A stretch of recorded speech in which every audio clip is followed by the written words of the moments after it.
하나님의 백성들에게 복음을 전하는데 부족하지만 쓰임받고, 하물며 여러분이겠습니까? 하물며 이 경석교회겠습니까? 그렇습니다.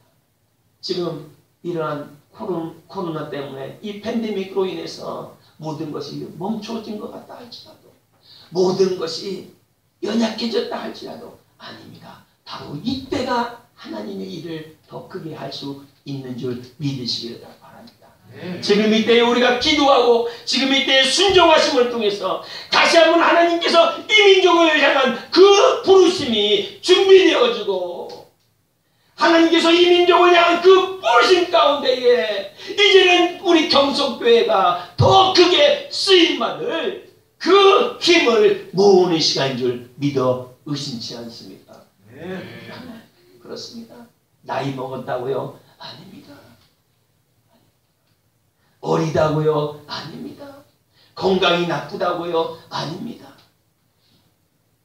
우리 하나님은 결코 사람의 어떠함이 있지 않습니다. 환경에 어떠함이 있지 않습니다. 그러니까 예수 믿는 거죠. You are my strength when I am weak. You are the treasure that I see. You are my holy Lord. 약할 때 강한 대신에 나의 보배가 되신 주.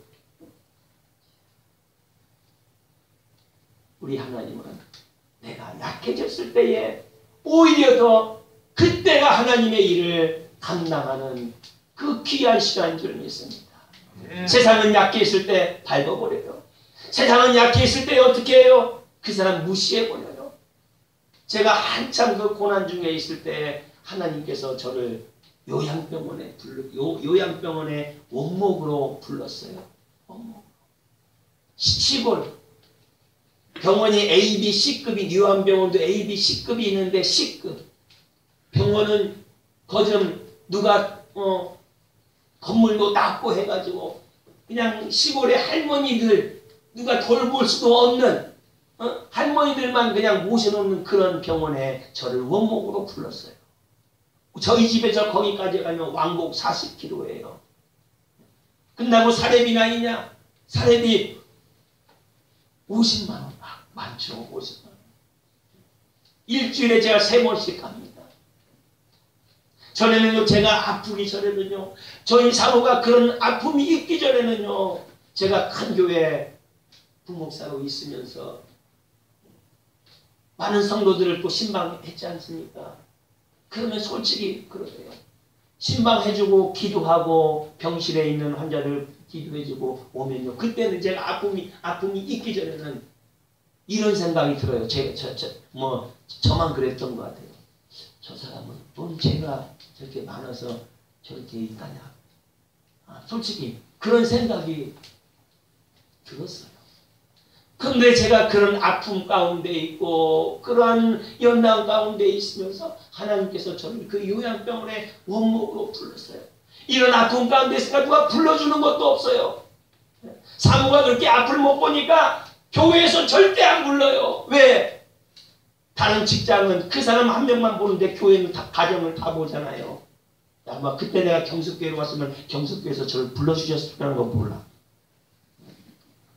다른 교회는 절대 안 불러요. 심지어는요, 이런 사람 어디서 쓰냐고 그런 소리까지 들어봤어요. 그러니까 사역을 하고 싶어도 할 수 없어요. 나의 모든 것이 막혀버렸어요. 어쩔 수 없이 그 요양병원 할머니들하고 다 아파서 누워있고 창문만 모르고 창문만 보고 아이고 어쨌거나 원망하고 불평하는 그 할머니들만 보고 사역하려니 이 젊은 나이에 그때가 제가 34살이었으니까 이게 잘 맞겠어요? 안 맞겠어요? 제 성격 같아서 못했어요. 근데 어쩔 수 없이 그것만 순종하면서 갔어요. 그런데요, 거기서 부흥을 줍니다. 하나님이 부흥을 주는 거예요. 그 요양병원 환자들 한 8, 90명 되는데 다 와상 환자들이 거진 반절. 제가 예배를 드리는데 요양보호사들이요, 그 와상 환자들 더구나 그들은 업무 시간에 주일날 가서 예배 드리는데 요양교사들이 도와주려고 해요. 안 도와주려고 해요. 더구나 덩치가 있으면요 손을 안 대요. 그러면 제가 그 화상 환자들을 다 이 작은 체구에 제가 지금은 조금 몸이 부었지만 그때만 아주 굉장히 늘씬했어요. 아주 나약한 그런 남자였어요. 그런 화상 환자들을 제가 이렇게 다 한 명씩 일주일을 태워서 한 50명, 60명을 예배 장소로 인도합니다. 여름이건 물론이거니와 겨울에 완전 땀으로 범벅이 돼요. 겨울에도 땀으로 범벅이 돼요. 제가 울면서 그랬어요.